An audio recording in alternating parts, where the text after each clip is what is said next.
This is Book TV's Afterwards podcast. Each week, a top nonfiction author is interviewed by a journalist, public policymaker, legislator, or others familiar with their work. We post this podcast every Sunday. Subscribe now and never miss an episode. This week, our guest is Lee Drutman, author of the book Breaking the Two-Party Doom Loop, The Case for Multi-Party Democracy in America. He's interviewed by George Washington University professor Matthew Dallek. Lee Drutman, it's terrific to be with you. I know that we taught together at the University of California, Washington Center several years ago, but it's really nice to see you again. And your book, the Breaking the Two-Party Doom Loop, weaves theory, history, political science, and concrete reforms together in a really fascinating way, and in a way that really resonated with me, and I think was a pleasure to read, and I think it's a great and important book, and I hope it gets a lot of attention. And I just wanted to start out by kind of pulling you back a little bit and asking you, why did you want to write about political parties? Because I know your first book was focused on lobbying. And in the universe of potential reforms, the Electoral College, one of the biggest ones, money in politics, which we hear a ton about, the growth of executive power, you chose to focus on parties as really a linchpin. Can you talk a little bit about what drew you to parties? Tell us about the process.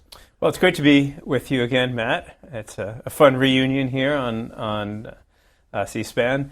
And so why did I write this book?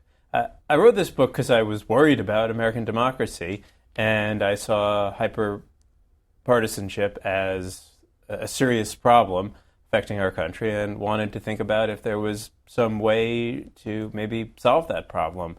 And it kind of flowed in a somewhat indirect way from my previous book, The Business of America is Lobbying, which was about the growth of corporate lobbying. And in that book, I had basically concluded that one reason why lobbyists were so powerful in Washington, D.C. was because they essentially wrote a lot of the laws, because there was not a tremendous amount of expertise and knowledge on Capitol Hill, because congressional staffers turned over at such a high rate, and Congress didn't really invest in itself.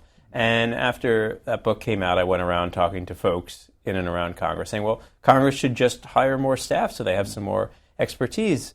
And everybody said, well, of course, yeah, that makes total sense. And yet it didn't happen. And one reason I think it didn't happen was because power had become so centralized in Congress. And at some point, I also realized that even adding more staff wouldn't solve this problem of hyper-partisanship in Congress, this way in which nothing gets done because there's so much gridlock, except for the occasional moments when too much gets done. And I realized that the core problem of our democracy at this moment was the fact that we have two distinct national parties. And I think this is something that is new in American political history, and is just at odds with the way our governing institutions work, and it frankly is driving us all a little crazy. Can you talk a little bit about why you think it's new? American political history obviously goes back more than 2 centuries, and talk a little bit about how the framers envisioned politics working, the framers, the role for factions and parties that they saw, and why this is such a departure. Yeah, so let's start with the framers, because that's where a lot of these conversations about American political history start.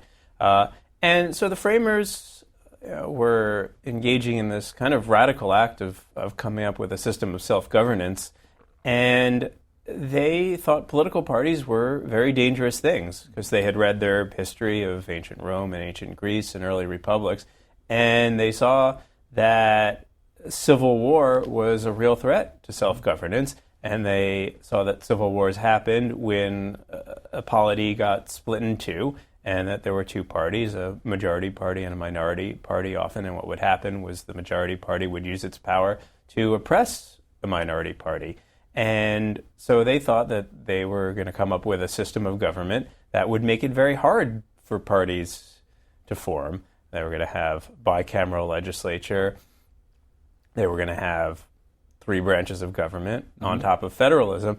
And that did make it very hard for parties to form, at least in a coherent way that we see parties today. In fact, that's one of the reasons why American parties have always been so weak and incoherent up until recent times, was because a lot of parties were state and local, coalitions of state and local parties, separate branches. So parties were kind of a mess, but in recent years, in the last several decades, American politics is really truly nationalized for the first time. And so for the first time, we have these truly nationalized parties that are genuinely distinct, represent genuinely different values, different visions of America. And we have this zero-sum binary partisanship, which was the very thing that the framers feared. And, I mean, just going back a little bit, the two-party system, though, even though obviously it's not always been Democratic and Republican parties, this two-party system essentially has survived, though, for centuries. Why has it endured? And then we'll get to the hyper-partisan development and the kind of contemporary piece. But, historically, it seems to have evolved, endured, and these parties seem to have been responsive to national crises, to pressing national concerns. And so I'd like to hear a little bit more about the historical I think process. it endured because the parties at a national level didn't really stand for all that much, and that essentially we had a multi-party system within the two-party system, that the parties themselves were these broad overlapping coalitions so that they were more flexible, and at a governing level, in Congress, you could build different coalitions based on different issues across parties, that often the local political identity was more important than the national political identity, and that also allowed for a lot of parochial log roll politics that helped to grease the wheels of the legislative process. I think in an earlier era in which local concerns were more important than national concerns, that it was just easier to build different governing coalitions at different times. And now, because the parties have become so distinct, so separated, and they're both competing for this narrow but elusive majority, the compromise, the coalition building that our system of government depends on no longer works. Well, there's this really fascinating kind of warning within your book, and we'll get to the solutions, obviously, later in the conversation, about the nationalization of these political parties, this hyper-partisanship, as you put it.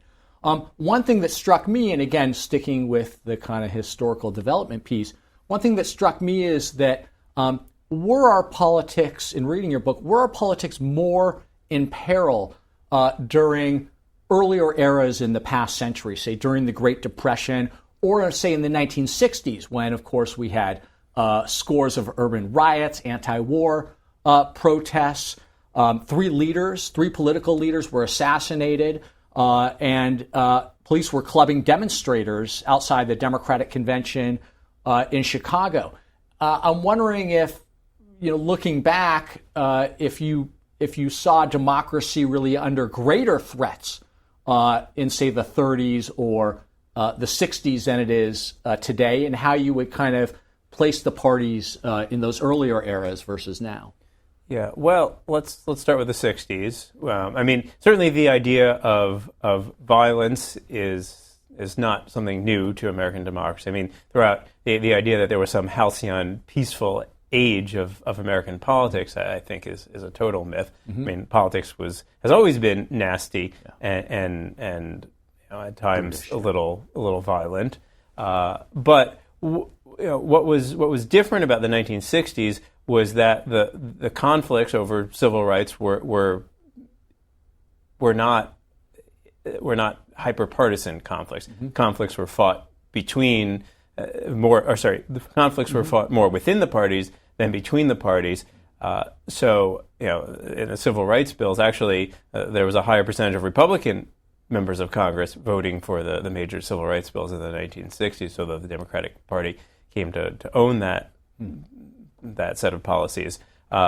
So what it meant is that though these were difficult conflicts, and certainly there were people who lost their lives in these conflicts, they didn't threaten the fundamental stability of the American political system because they didn't create a condition in which everything was at stake with every election, which is the situation that we're in now, which is creating these incredibly high stakes, incredibly emotional politics, and this bifurcation of the country into two entirely distinct political coalitions, which is undermining the basic sense of legitimacy and fairness on which a system of democracy has to depend on.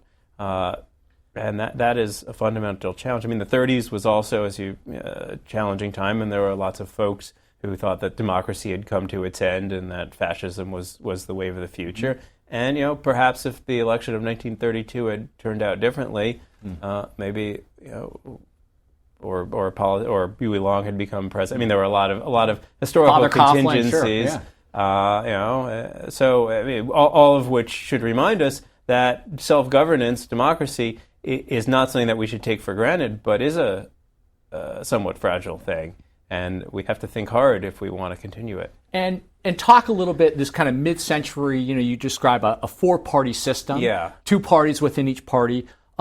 My question, though, was there a bargain made on the issue of race and civil rights, that the parties agreed for a number of decades to essentially push the issue of Jim Crow and racial segregation aside in order to have these kind of more harmonious and bipartisan potential, because once, of course, civil rights was introduced, certainly, for a lot of white Americans in the South and in the North in particular, the stakes were extremely high, and that was, of course, true for African Americans as well.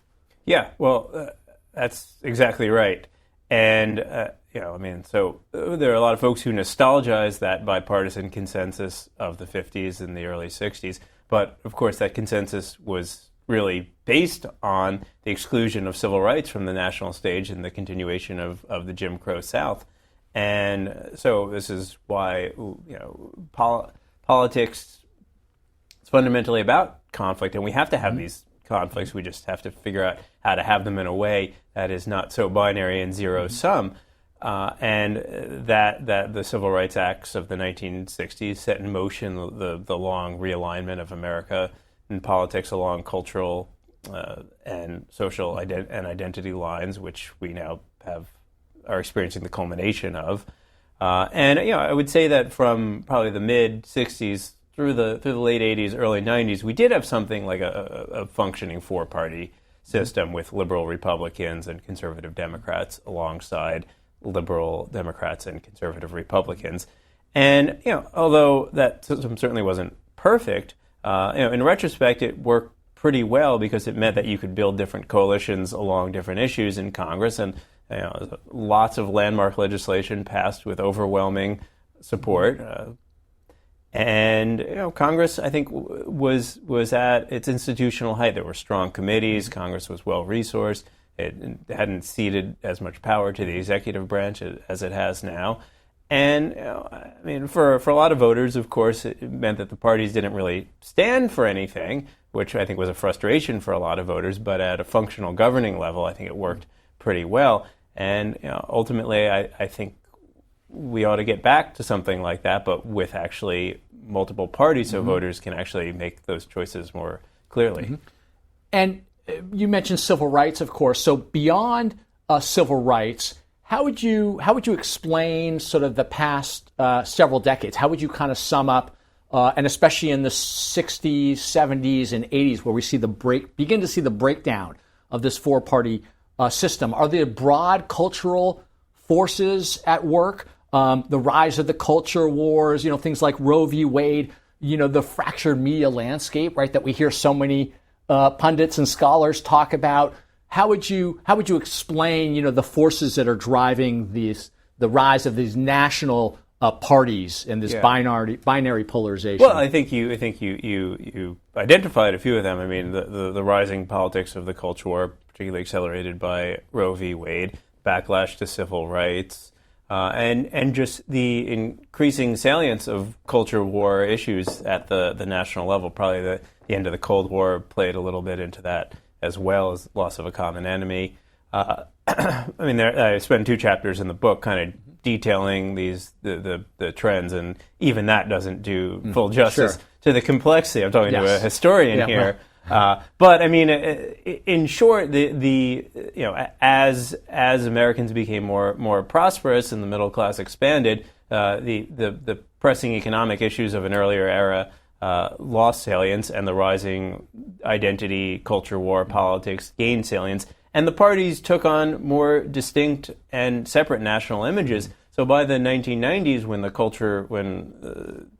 culture war issues really reached a level of national salience, Democratic Party had become much more clearly the party of cultural liberalism, and the Republican Party had much more clearly become the party of cultural conservatism. And these patterns and trends all feed on themselves, because as these national, big, abstract, cultural, national issues become more salient, voters start identifying which party fits with their values better, and the parties themselves change as liberal Republicans disappeared from the Republican Party and as conservative Democrats disappeared from the Democratic Party. The national identities of the parties changed, and voters moved and shifted, and that's what led to where we are today. You describe in the book a memo from Newt Gingrich, who, of course, was the House Speaker, the leader of the so-called Republican Revolution in 1994.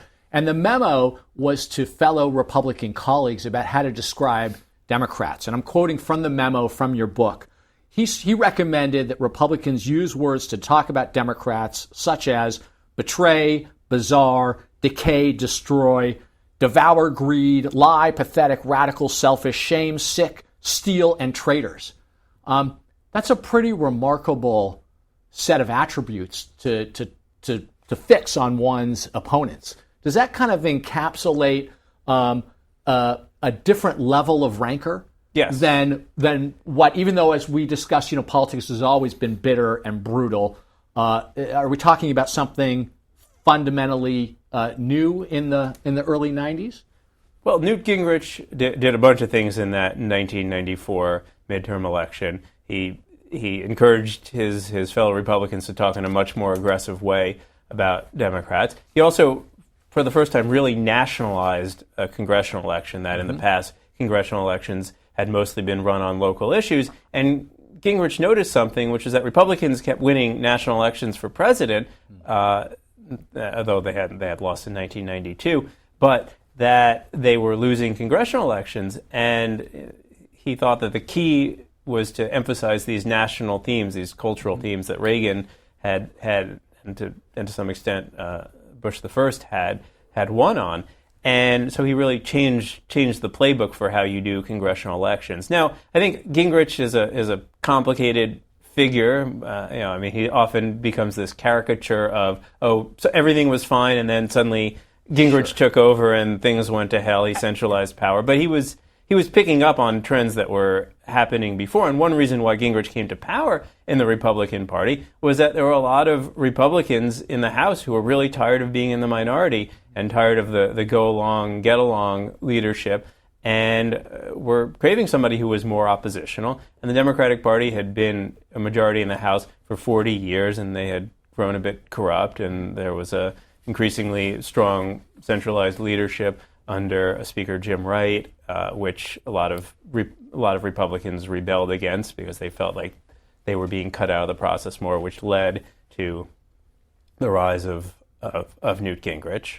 So, I think he's an important player, but he's a product of his times. And just to be clear, your book is primarily about institutions. Yes. It's not about individuals, and Gingrich probably in your rendering is more of a symptom, right? More symptomatic than he is a cause. Right. There's a reason that Gingrich emerged. The version of Gingrich emerged at the time. No, I mean, I don't want to undervalue the role of particular actors at particular times, but I think that we often overrate the role of particular actors in transforming institutions when they're largely responding to pressures and incentives and broad patterns. Well, and I'm going to get back to this, but one of the most refreshing things about your book is to read a work on contemporary politics that is not Trump-centric. It's not focused on Trump. I mean, he's mentioned a couple times, but it's really quite refreshing given the litany, right, of stories and the kind of uber focus on him. Getting back to the 90s and kind of 2000s, trying to bring us up to where we are today, you write that Congress, quote, hasn't had a serious burst of bipartisan lawmaking since 1990. And when I read that, part of me thought, okay, I know Congress is dysfunctional. I used to work in Congress for former Minority Leader Richard Gephardt and the partisan warfare. And then at the same time, I thought, well, Clinton enacted NAFTA, welfare reform, the crime bill, a host of other bipartisan legislation. Not, a lot of them we might disagree with, but there certainly was that in the 90s. After 9/11, both parties seemed to come together around bipartisan national security reforms, again, whether good or bad. And then the passage of TARP in response to the 2008 financial crisis. So my question is, are the parties in the past 2 decades, have they been able to reach compromises and find some level of common ground, especially in times of crisis? Or are these examples that I'm citing really so exceptional to this toxic, hyper-partisan norm?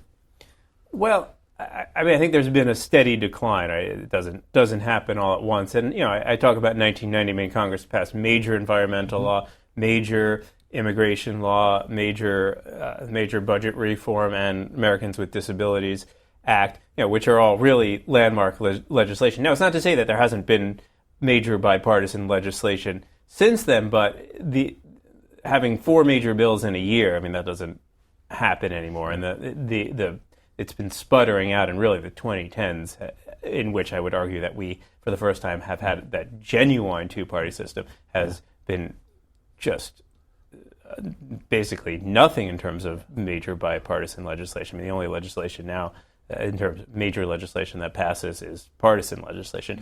Congress can, there's some stuff that passes in criminal justice reform. Of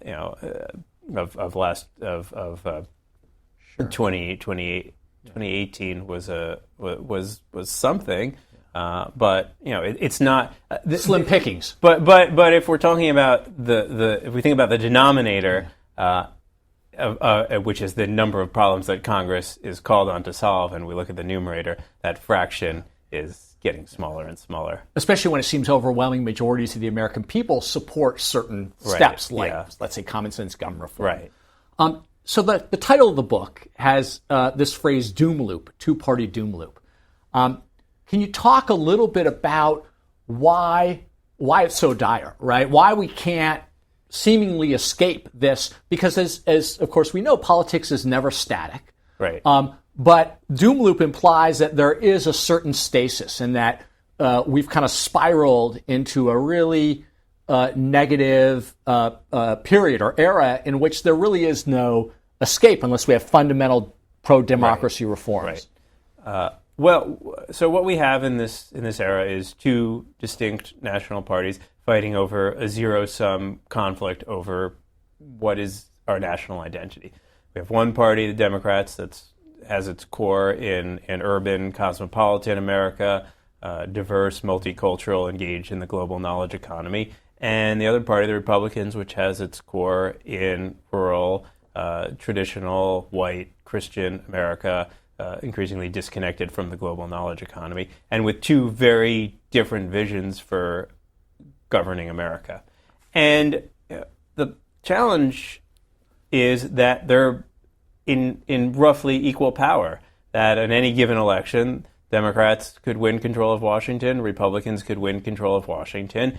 And we've had, now going back to 1992, this era, this long extended era of pendulum politics. We go from unified government for one party to divided government to unified government for the other party, back to divided government to unified government for the other party. And if Democrats may gain unified control after the 2020 election, but they will probably only keep it for 2 years, even if they do. So the stakes are incredibly high.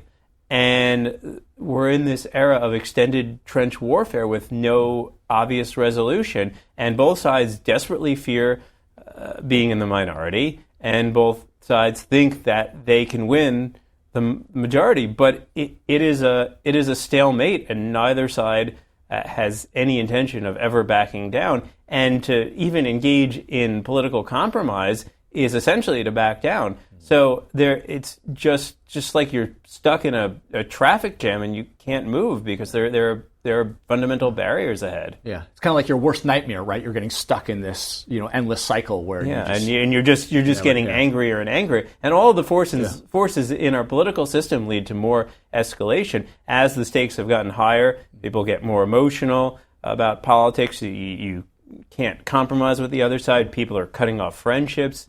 People are more and more surrounding themselves with people who share their values and engaging in information, reading information and news that reinforces themselves. And now we have two sides that have fundamentally different relations to what is even a true fact at this point. And are you saying that the elections, like for example the 2018 election, for all the partisans, anti-Trump partisans, that it wasn't a kind of escape? A valve of some sort that sort of let out some of the steam. The Democrats won the House, won a number of state legislatures, that this had a kind of tonic effect on some of the toxins, that are spewing into the atmosphere? Sure, it let out some of the steam, but it's not a long-term solution. That things, that majority is not likely to be a permanent majority, and once Trump is out of office, a lot of that anti-Trump energy will dissipate, and then Democrats will be disappointed with whoever they elected president, and will disengage. There's two big problems. One is that there are a lot of really pressing national issues that we have to deal with. I would say climate is probably the most important and most existential that we're not dealing with at all. And two is that this escalating hyperpartisanship we're now fighting over basic rules of elections, of who gets to vote, of how votes are counted. Legitimacy. Yeah. And, democracy is always going to involve conflict because politics is conflict. The issues of consensus are not political issues. But the challenge is we need to have some system by which we can agree that some set of rules are fair and some set of procedures are fair, and we can abide by those outcomes. And when things like elections are fundamentally called into question, when we don't have any way to arbitrate disagreements, we don't have a democracy anymore. You write in the book at one point that you're a Democrat. But you say that the common argument that it's really one party, the Republican Party, that has become too extremist, it's gone off the rails, it's become captured by essentially far right forces. That argument is flawed, right? That these are deeper kind of systemic problems. Again, this idea of the doom loop. Could you talk a little bit about why you think the arguments that it's really, that the Democrats are a big tent, right, with moderates and liberals and people on the far left, whereas Republicans are really quite extreme. Why is that flawed? Well, Republicans are a big tent party too. I think it's flawed on a few levels. First of all, I should say that I do agree that the Republican Party has become an incredibly extreme party, and by any historical or comparative standard, the Republican Party has become an extreme party. But to just say, well, the problem is the Republican Party, and therefore Democrats need to win all the elections, that doesn't solve the underlying hyperpartisanship problem. It just makes it worse. So, although I may be a Democrat and I may think that things would be better if Democrats were in power, I don't think that's a solution to the underlying structural problems. And I think the reason that the Republican Party has become so extreme is really fundamentally a function of the two-party system, because there are a lot of folks in the Republican Party who were certainly not on board with what Trump stood for and where he wanted to take the party, but Trump said to them, well, you can't be a Democrat, so there's no other party, so you have to come along with me. And slowly they have come along with him. So if there were another party, I think there are a lot of Republicans who would have long left the Trump Republican Party and joined a different right party. I mean, if you think about Trump's support in the primary election, probably got about 40%, 40% of people are Republicans or Republican leaning, and he probably got about 30% of votes in the primary. That's like 12% of the country, which is in line with a lot of the far right parties in Europe. So that seems reasonable. But because we have a two-party system, you can be the plurality of a plurality and gain total power. So by winning the Republican nomination, Trump got to redefine the Republican Party. And for a lot of voters in the 2016 election, it was a binary choice. I mean, I've read a lot of columns of folks on the right who say, well, I don't love Trump, but Democrats are a crazy town, so I guess I'll have to vote for Trump. And in that binary system, I guess I'll have to vote for the Republican. There's no other alternative. Well, and the vast majority of folks on the right who were, a lot of them opposed to Trump, like say at National Review, have come around, right? And a lot of them now support him with a handful of exceptions. Because he's the only game in town if you don't want to be a Democrat or you don't want to be an independent and have no power in our political system. So the other side is so evil, it's so abhorrent that we've got to stick with our team. I mean, the logic, lesser of two evils, is the defining logic in our politics. But by the way, if you do a Google search for lesser of three evils, you won't find that much for it. It's not a phrase that really exists. You'll find that there's a martial arts movie that was called Lesser of Three Evils, but apparently it didn't do too well, and it was probably they changed the name, right? Terrible. They changed the name to Fist of the Warrior. That was my crack research on the phrase Lesser of Three Evils. Well, that might be an appropriate name for contemporary partisan politics, Fist of the Warrior. Yes. Let me ask you, I mean, in terms of getting at this doom loop, and we're going to get to your solutions in a moment, but why isn't it conceivable that in 2020, let's say Trump loses, okay, that the Republicans dust off the 2012 autopsy report and the party shifts, okay? It becomes a more moderate party, or at least it has a much bigger space for more moderate policies on issues like climate change, immigration, even, at some point taxes. Why does that seem so far-fetched in your analysis? Well, look at how the Republican Party has shifted since 2012 when the Republicans lost and a bunch of leaders in the party said, well, we have to reach out to immigrants and we have to be more young people. Now, that was a faction within the party. That faction was defeated, and the Republican Party has now defined itself in opposition to immigration, the real fighter for traditional values. And those are the folks who are most active in the Republican Party now. So the idea that there's all these folks active and powerful in the Republican Party, they believe deeply in these values. If they lose in 2020, they probably think that they were cheated. They probably think that the reason they didn't win was because they didn't fight hard enough on their values, because that's who is in charge of the party now. And those are the groups in the Republican coalition. The idea that they would embrace a completely different vision of what the party stands for just seems to defy logic.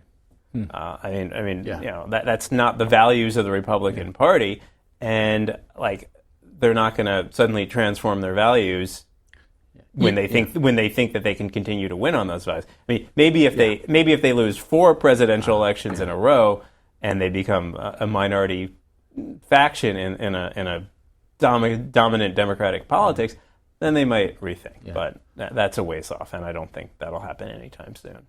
One of the things I like about your book is that it's not at all relentlessly bleak, right? I mean, the first sort of half or 2/3 is focused on the analysis, right, the problem.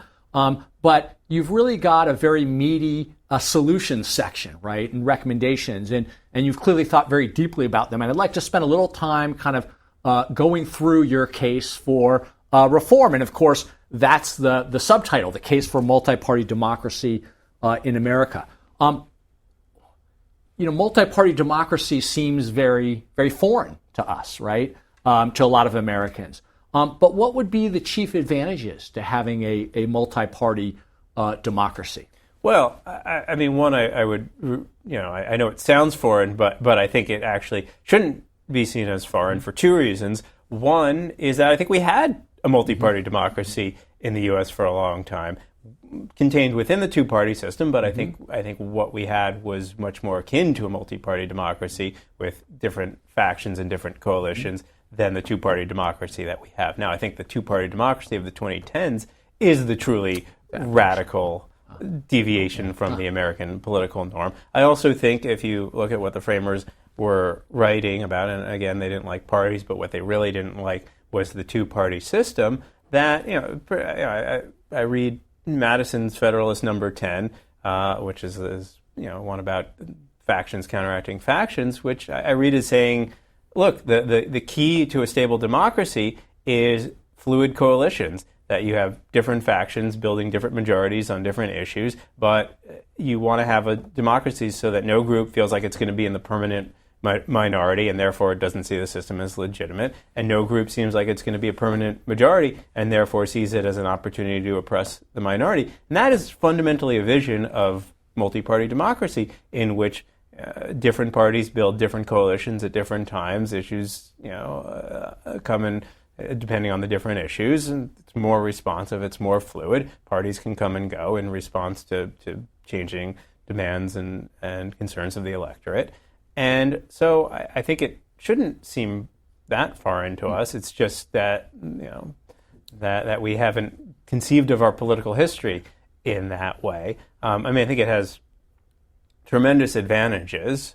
One, obviously, it breaks this binary zero-sum politics and builds in a politics that's fundamentally about compromise and coalition building. There are some other advantages as well. One is that turnout is consistently higher in proportional multi-party democracies because every vote matters in a proportional multi-party democracy, whereas in the U.S., if you're not in one of the handful of swing districts or swing states, your vote doesn't matter. Moreover, with more parties, you're more likely to find a candidate or a party that you feel like speaks to you. A lot of them, one of the things that's perplexed a lot of folks in the U.S. is why do we have such low voter turnout? Despite, we've made it much easier to vote in the U.S. over the last 60 years, notwithstanding some backsliding in some states. And yet voter turnout has basically remained flat. It goes up a little bit, up and down a little bit, depending on the election. And the reason is, with only two parties, a lot of voters feel like they don't have a party that they really feel excited about. With a lot of uncompetitive districts, voters feel like, what's the point of voting? And most importantly, both of the political parties have written off large parts of the country and don't even run operations. Whereas if every vote matters, you're more likely to vote, and parties are more likely to go after your vote. Also, gerrymandering is really only a function of our two-party system of single winner plurality districts. And it's a uniquely American problem. And if you have more parties and larger districts, which you would need to get more parties and proportional voting, gerrymandering goes away because you don't have a way to run these complex algorithms that predict how different lines are going to yield different delegations. Can you talk about also some of the other reforms, too, that you envision? So multi-member House districts, what are these and why would they be better? So in order to have proportional representation, which is, I should say that there are the system that we have now of plurality elections, first past the post elections, we're somewhat unique in the world. There's only a handful of countries that use it still. Most countries have moved over the course of the 20th century to proportional representation. And there are many types of proportional representation. There's the sort of hyper PR that Israel uses, which generates, I think, too many parties and a little bit too much fracture. What I envision for the U.S. is something more like what I'd call modest multi-party democracy that would probably generate about 4 to 6 parties. It's a system that Ireland uses, similar to a system that Australia uses. And rather than having a single member district, which is what we're used to, you combine 5 districts into one, and then you have 5 representatives, and they're elected proportionally so that you don't have to get a plurality of the vote, but you actually wind up having to get about 17% of the vote if you use a system that the Irish use, which is ranked choice voting within multi-member districts. So can you give us an example, say, of, what would, Nebraska or Oklahoma, or, pick your... So, I don't know, Oklahoma, I think they have Walk us through it. I think they have 5 congressional... Oklahoma's five seats? I don't know, let's say it's 5 seats. Somebody from Oklahoma might correct me. Oklahoma is probably a 60% Republican state. I think there was one Democrat who won from Oklahoma this year, just barely. But so Democrats or liberals should have probably 40% of the seats, Republicans 60%. That's a fair distribution if you had one multi-member district. Of course, if you have multi-member districts, you probably would have more than 2 parties, because now parties can compete without having to win a majority. So you might have a party that's more of like a social democratic party, like you might think like Bernie Sanders. You might have a more moderate Democratic party, think Joe Biden, and then you might have different Republican parties. I would say, and I argue in the book that I think you'd have probably the Republican Party would split into 3. One that's like a sort of moderate Republican reform-ish party. One that's like a more traditional Christian conservative free markets party, and then one that's like the Trump America First, welfare chauvinism kind of party. So you really see 5 parties in a sense. I mean, you see the country, the sort of biggest constituencies is kind of representing 5 parties essentially. Yeah. And you might have a small libertarian party, you might have as well. Yeah. But I mean, I think there are, it depends. I mean, you could see more parties, fewer parties, but people will vote based on the parties on offer. Yeah. But there's nothing sacred about just having 2 parties. And you make a very good point in the book, which I really appreciate, which is that our electoral rules and our electoral system, most of it is not set in stone. No. Right? I mean, frankly, none of it is. No. Right? Can you talk a little bit more about, because it was so refreshing to read about the shifts in our electoral democracy. Can you talk a little bit about why we don't have to be bound up by 2 parties, right? It's not necessarily. There's nothing in the Constitution. I mean, the only reason we have 2 parties is because we have a plurality voting system, which tends towards just 2 parties, and that the framers unthinkingly imported that from the British. It was a 1430 innovation, and it was at the time it was the only system available, and it was a constituent-based, candidate-based system that seemed like, all right, well, that's just how we vote. I mean, there have been tremendous innovations in electoral rules that have created systems that are fairer, more representative, and I think we could certainly benefit from taking advantage of some of that innovation. And throughout our history, we've changed our rules a bit. There was a period in the 1830s and the 1840s when a lot of states moved to single block voting, at-large voting, which actually is probably the only thing worse than plurality voting. Explain that. Because it basically, if you have 60% of support in a state and it's all one, it's all at large, and you get, say there's 10 seats in a state, if everybody gets 10 votes, and then so if Democrats have 60% of the state, then they could win all 10 seats, whereas they should probably win about 60%. And this was something that a bunch of Democratic states started doing in the 1830s, and then the Whigs got in power, and they got rid of it. Then that's why we have the single winner district mandate, which was strengthened in 1967, trying to enforce the one person, one vote to create equal sized districts. But the Constitution says states can do what they want with their voting rules, and if Congress doesn't like what states are doing, Congress can tell states. It's the Elections Clause, Article 1, Section 4, for those of you reading your Constitution at home. Yeah. So, and then talk a little bit about ranked voting, right? Because that's obviously unfamiliar to me and most other people. Right. So ranked choice voting is a system that's been used in Australia for a little over 100 years, Ireland, a few other countries. It's now actually been catching on in a handful of cities.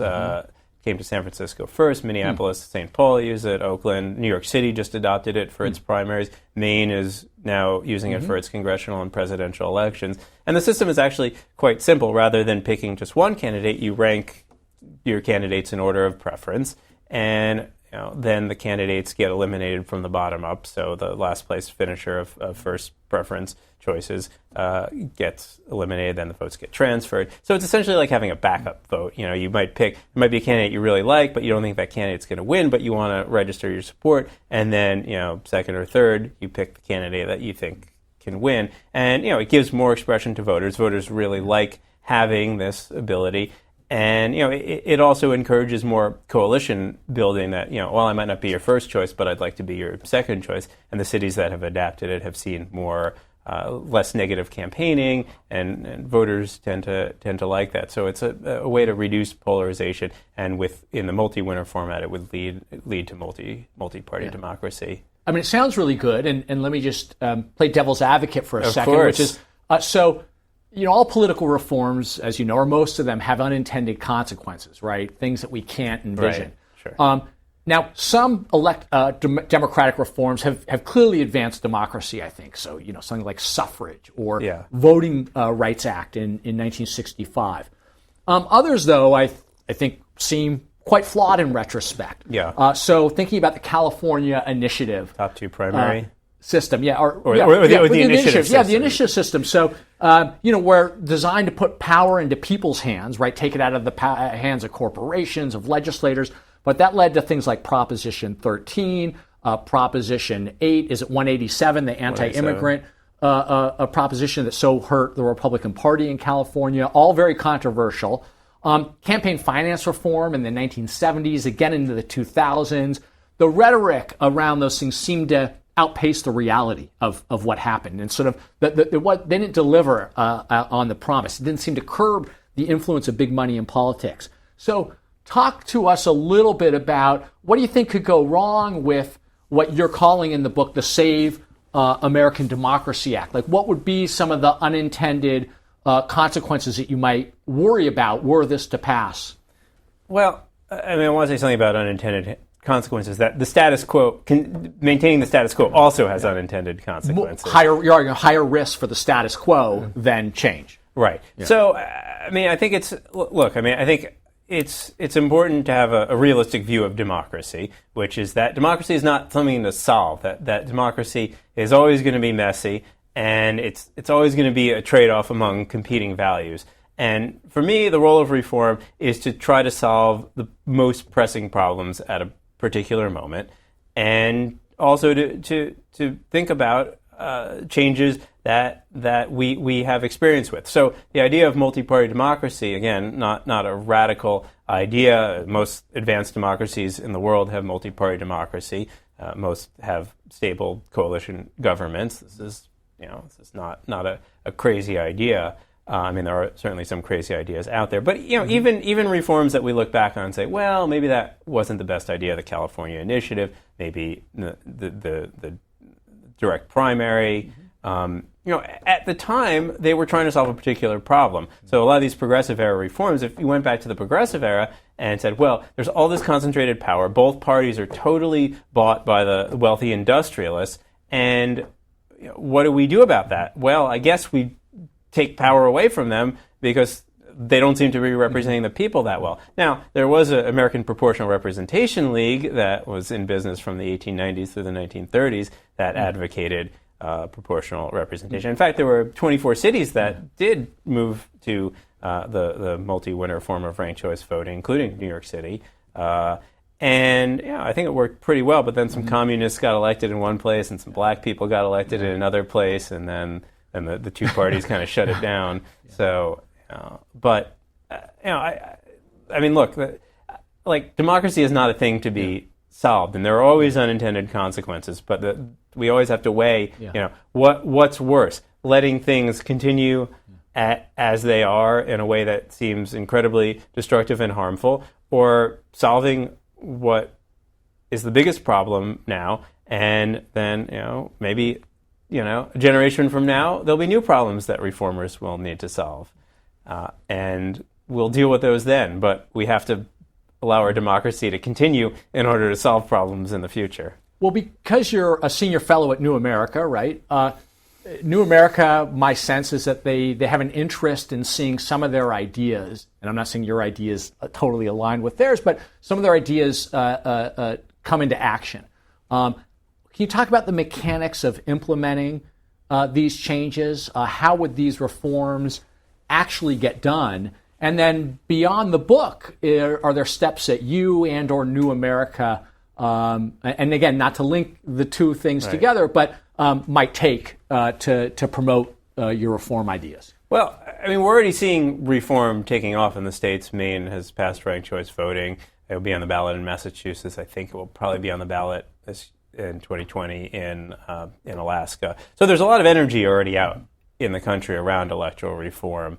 And I think it will, as most political reforms in the history of the U.S. have happened, it will happen in the states. That states can change how they elect their legislatures. And then eventually it will happen at the national level. There's even been a bill introduced in this Congress, the Fair Representation Act by Congressman Don Beyer, and that would put in place multi-member districts with ranked choice voting for the House. So, look, I think big reform is never easy, but we are at a moment in which Americans are really frustrated with how the political system works, and 2/3 of Americans say they'd like more than two parties. More Americans than ever are choosing not to affiliate with either the Democratic or the Republican Party. Inequality is incredibly high, and and we're also seeing the breakdown of a lot of things that we sort of thought of as just unchallenged. The neoliberal economics, free trade, the Me Too movement, the Black Lives Matter movement have, I think, really changed a lot of things, and there's sort of a changing social hierarchy. And I think, although Donald Trump's presidency has done a lot of damage, it's also, I think, cleared away a lot of assumptions that our system works pretty well, and I think it's woken up a lot of people to the idea that maybe there's some deep crisis in American democracy that we ought to reform. And thinking about American political history, I mean, there is a pattern of kind of crisis and renewal. I mean, you think the Revolutionary War, Jacksonian democracy, the Progressive Era, Civil Rights era. A lot of the amendments, right, to the Constitution reflect that. Yeah, and in each era, we've had these moments in which it seems like something's broken, and then we make our democracy more inclusive, more responsive, and more functional. And we create new problems for another era, but we solve problems of that era. Even if sorry to interrupt, but even the parties in power now, even if they see this as being harmful to their interests, like how does one get the two parties now to basically sign off on and support legislation that I guess abolishes them in some ways and breaks them up? I mean, the leadership of the two parties are going to hate this book. But get attention though that way. But that's okay. Yeah. I think reform happens when there's a mass movement of folks who demand it, and frankly, there are a lot of politicians who I think are really frustrated with being trapped in this system. They feel like they're just foot soldiers in this pointless war, and they really wanted to get into public service to solve big public problems. And in fact, they'd like to engage in more cross-partisan problem solving, and they're prevented from doing so. They're prevented from doing so by their party leadership and by their own voters, particularly their primary voters, who are whipped into a partisan frenzy. So I think there are a lot of folks who would actually do a lot better under a new system. And in the book I talk about some different cases of reform. New Zealand went from a first past the post system to a proportional system in the 90s when voters demanded it and they felt that the political system was unresponsive. A lot of Western European democracies made the transition in the first 2 decades of the 20th century. And in all these instances, political leaders eventually realized, we can actually do quite well under this alternate system, and in fact, it would actually be better for the country. So I think it's very short-sighted of them to persist in this trench warfare. I mean, that's all they know. That's their political animals. But I think a lot of folks in public service got into public service because they wanted to do some good for the country, and I think they're very frustrated right now. We have just a few minutes left, but I did want to pull back a little bit because as I was reading your book, as with a lot of the literature that has, popular literature at least that has emerged, so much of it seems to be in response to the 2016 election. And what I wondered is, when I read this book, is that, do you think that anything would have been different? The way you wrote it, maybe some of the arguments you made had Hillary Clinton won. Would we be having the same conversation? Or would it feel quite as urgent? You made a point earlier about Trump and sort of crystallizing some of the flaws in the system that people are waking up to. But can you talk a little bit about that? I think a lot about Earth 2, where Hillary Clinton became president. Yeah. And, I think we'd probably be now on the third or fourth impeachment of Hillary Clinton, and we'd be looking at a scarier 2020 election. I don't know. I'm sure I would have written a different book. In fact, I had been planning a somewhat different book, although broadly some of the same themes prior to the 2016 election, and it kind of forced me to rethink and change the book that I wrote. I don't think we'd see as many people getting politically engaged as have gotten engaged in response to Trump.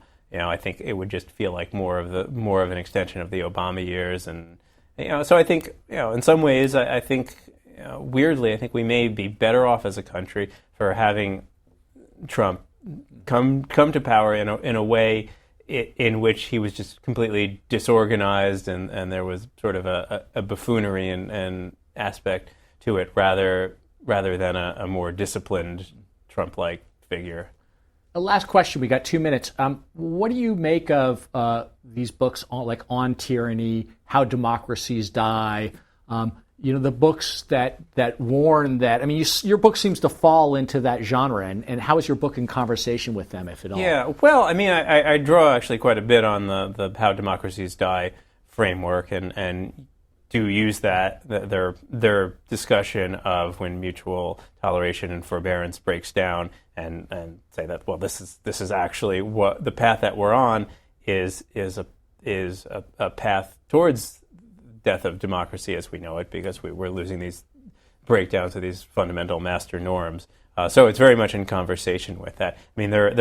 Those books are not really solutions books. One of the things that I wanted to do in writing this book is to write a solutions book. I feel like there have been a lot of books in the last few years that have come out that are sort of hair on fire. We've got a problem, and then at the end it's sort of like, well, people should be nicer to each other. Yeah. Or talk to your, someone you disagree with politically. Yeah.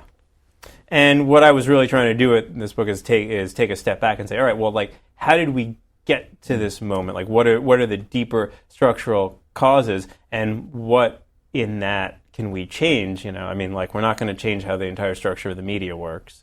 We're not going to change human psychology. We're not, but we can change the incentives, and we can change some institutional rules, because we've done that throughout American political history, and democracies around the world have done that. And, that's fundamentally, what the philosophy that guided our Constitution was the idea that institutions matter, and well-designed institutions can channel our best instincts and minimize our worst instincts. And that's the inspiration that I take in proposing democracy reform for the 2020s. Well, I think you really succeed in this book in capturing the breakdown of these structures and looking at the kind of structural problems that we have, as well as in proposing really smart and sensible solutions. So it's been wonderful to be with you, Lee Drutman. Thanks so much for being here. Well, it's a great pleasure to have this conversation, Matt. Thanks for listening to this week's Afterwards. You might also like C-SPAN's Q&A podcast. This week our guest is Peggy Wallace Kennedy, daughter of the former four-term Alabama governor and presidential candidate, segregationist George Wallace. You can subscribe to both Q&A and Afterwards wherever you get your podcasts.